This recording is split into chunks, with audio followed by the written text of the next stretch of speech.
രാഷ്ട്രീയ സൈനിക സേവനത്തിന്റെ മുൻകാല ചരിത്രമൊന്നുമില്ലാതെ US പ്രസിഡന്റ് സ്ഥാനത്തേക്ക് തിരഞ്ഞെടുക്കപ്പെട്ട ആദ്യ വ്യക്തിയാണ് ഡൊണാൾഡ് ട്രംപ്.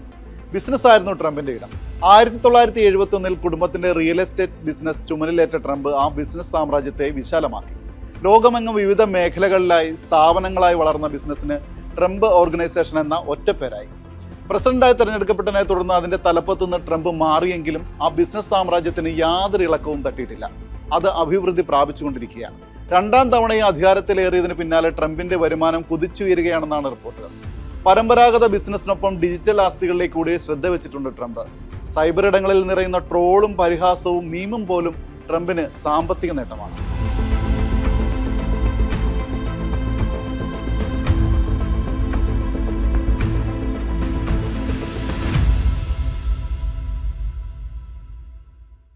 ഫ്ലോറിഡയിലെ ട്രംപിന്റെ പ്രധാന റിസോർട്ടുകളായ മാർ എ ലാഗോ, ട്രംപ് നാഷണൽ ഡോറൽ എന്നിവ റെക്കോർഡ് വരുമാനം സ്വന്തമാക്കിയതായാണ് റിപ്പോർട്ടുകൾ. ട്രംപിന്റെ രാഷ്ട്രീയ അധികാരവും ബിസിനസ്സും തമ്മിലുള്ള ബന്ധം എത്രത്തോളം ശക്തമാണെന്നതിന്റെ സൂചന കൂടിയാണിത്. 2025 മാത്രം മാർ എ ലാഗോയിൽ നിന്ന് ട്രംപ് ഏകദേശം $77.5 മില്യൺ വരുമാനം നേടിയതായാണ് CNN റിപ്പോർട്ട് ചെയ്യുന്നത്. മുൻവർഷത്തേക്കാൾ 50% വരുമാനത്തിലെ വർധന. 2020 വരുമാനത്തിന്റെ 3 ഇരട്ടിയിലേറെയും. ട്രംപ് നാഷണൽ ഡോറിൽ നിന്ന് ഏകദേശം $122 ബില്യൺ വരുമാനമാണ് ലഭിച്ചത്. അധികാരത്തിലെത്തിയ ശേഷം ട്രംപ് മാർ എ ലാഗോയും ഡോറലും 2 ഡസനിലേറെ തവണ സന്ദർശിച്ചിട്ടുണ്ട്. ഒരാൾ ഭക്ഷണത്തിന് $1 മില്യൺ വരുന്ന ഫണ്ട് റൈസിംഗ് ഡിന്നറുകൾ, റിപ്പബ്ലിക്കൻ പാർട്ടി പരിപാടികൾ, വിദേശ നേതാക്കളുമായ കൂടിക്കാഴ്ചകൾ, വ്യവസായ പ്രമുഖരുടെ സമ്മേളനങ്ങൾ എന്നിവയും സ്ഥിരമായി അവിടെ സംഘടിപ്പിക്കപ്പെട്ടു. പ്രസിഡന്റ് തെരഞ്ഞെടുപ്പിന് തൊട്ടു മുൻപായി മാർ എ ലാഗോയിലെ അംഗത്വ പ്രവേശന ഫീസ് ട്രംപ് $1 മില്യൺ ഉയർത്തുകയും ചെയ്തിരുന്നു.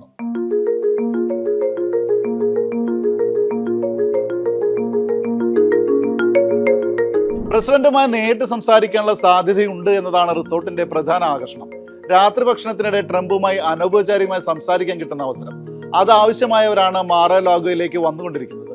അതായത് ട്രംപുമായോ അദ്ദേഹത്തിന്റെ സർക്കാരുമായോ ബിസിനസ് ബന്ധം സ്ഥാപിക്കാൻ താല്പര്യം കാണിക്കുന്നവരുടെ ഇടമായി റിസോർട്ട് മാറിയിട്ടുണ്ട്. പ്രസിഡന്റിനോട് തങ്ങൾക്ക് പറയാനുള്ള കാര്യം പറയാനൊരു അവസരത്തോളം വലുതായിരുന്നില്ല അവർക്ക് പ്രവേശന ഫീസും ഡിന്നർ ഫീസും ഒന്നും. ട്രംപ് വീണ്ടും അധികാരത്തിലെത്തിയതിനു ശേഷം റിപ്പബ്ലിക്കൻ പാർട്ടിയുടെ ഒട്ടനവധി ഫണ്ട് റൈസിംഗ് പരിപാടികളും റിസോർട്ടുകളിൽ നടത്തപ്പെട്ടു. 2025 മാഗ ഇൻകോർപ്പറേറ്റഡ് സംഘടിപ്പിച്ച കാൻഡിലൈറ്റ് ഡിന്നറിൽ ടെക് വ്യവസായി ഇലോൺ മസ്ക് ഉൾപ്പെടെ പ്രമുഖരുടെ സാന്നിധ്യമുണ്ടായിരുന്നു.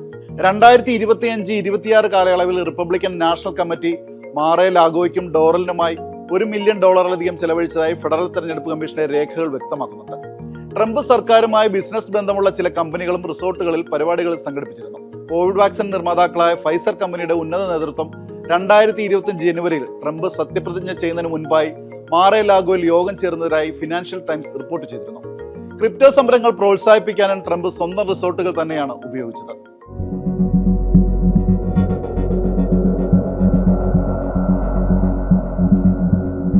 ട്രംപിന്റെ സ്വകാര്യ റിസോർട്ടുകൾ പ്രസിഡന്റിന്റെ രാഷ്ട്രീയ പ്രവർത്തനങ്ങളുടെ പ്രധാന വേദികളായി മാറുകയും അതിലൂടെ വൻ സാമ്പത്തിക നേട്ടം ഉണ്ടാക്കുകയും ചെയ്യുന്നുണ്ടെന്നാണ് ഈ റിപ്പോർട്ടുകൾ അടിവരയിടുന്നത്. പ്രസിഡന്റ് പദവിയും രാഷ്ട്രീയവും ഒക്കെ ട്രംപ് സ്വന്തം ബിസിനസ് നേട്ടത്തിനായി ഉപയോഗിക്കുന്നെന്ന ആരോപണം ശക്തമാകുന്നതും അവിടെയാണ്.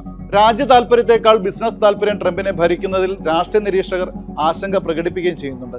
എന്നാൽ അത്തരം ആശങ്കകൾക്കോ ആരോപണങ്ങൾക്കോ അടിസ്ഥാനമില്ലെന്നാണ് വൈറ്റ് ഹൗസ് വക്താവ് അന്ന കെല്ലിയുടെ പ്രതികരണം. അധികാരത്തിലെത്തിയതിനു ശേഷം ട്രംപ് തന്റെ കമ്പനിയുടെ ദൈനംദിന പ്രവർത്തനങ്ങളിലൊന്നും ഇടപെടുന്നില്ല. മക്കൾ നിയന്ത്രിക്കുന്ന ട്രസ്റ്റാണ് ബിസിനസ് കാര്യങ്ങൾ നോക്കുന്നതെന്നും അന്ന കെല്ലി പറയുന്നു.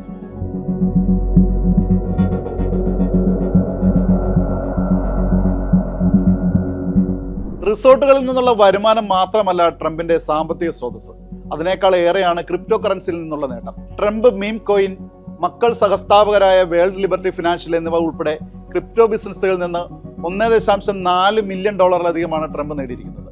പേര് പോലെ തന്നെയാണ് മീം കോയിനുകൾ. ഇന്റർനെറ്റിലെ തമാശകൾ, ട്രോളുകൾ, മീമുകൾ എന്നിവയിൽ നിന്നോ സമൂഹ മാധ്യമങ്ങളെ ട്രോൾ ചർച്ചകളിൽ നിന്നോ പ്രചോദനം ഉൾക്കൊണ്ട് നിർമ്മിക്കുന്ന ഡിജിറ്റൽ കറൻസികളാണ് മീം കോയിനുകൾ. അതായത് ബിറ്റ് കോയിനും എഥീരിയത്തിനും ഉള്ളതുപോലെ സാങ്കേതിക ലക്ഷ്യങ്ങളോ സാമ്പത്തിക പരിഹാര ശൈലിയോ ഒന്നും മീം കോയിനില്ല. സൈബർ ഇടങ്ങളിൽ വൈറലായ ട്രോളിനും മീമിനും അനുസരിച്ചാകും ഇവിടെ ജനപ്രീതി. ഇത്തരത്തിലേറെ ശ്രദ്ധിക്കപ്പെട്ട മീം കോയിനുകളാണ് ഡോജ് കോയിൻ, ഷിബ ഇനു എന്നിവ. അതിന്റെ ചുവട് പിടിച്ചാണ് ട്രംപിന്റെ പേരിലും മീം കോയിൻ ഇറക്കിയത്. അതാണ് ഇപ്പോൾ വലിയ സാമ്പത്തിക നേട്ടം ഉണ്ടാക്കിയിരിക്കുന്നത്. ട്രംപിന്റെ ട്രൂത്ത് സോഷ്യൽ പോസ്റ്റുകളും പ്രസ്താവനകളും പ്രസംഗങ്ങളും ഒക്കെ ഹിറ്റാകുന്നതനുസരിച്ച് മീം കോയിന്റെ മൂല്യവും കുതിച്ചുയരും. അതായത് ഇയാളിത് എന്ത് മണ്ടത്തരമാണ് ഈ പറയുന്നതെന്ന് നാം ചിന്തിക്കുകയും ചർച്ചയാക്കുകയും ചെയ്യുന്നത് പോലും ട്രംപിന്റെ ബിസിനസ് നേട്ടമാണ്. ഏറ്റവും കൂടുതൽ ട്രംപ് മീം കോയിൻ വാങ്ങിയവർക്കായി ട്രംപ് 2026 ഏപ്രിലിൽ മാറ-എ-ലാഗോയിൽ പ്രത്യേക ഗാല തന്നെ സംഘടിപ്പിച്ചിരുന്നു.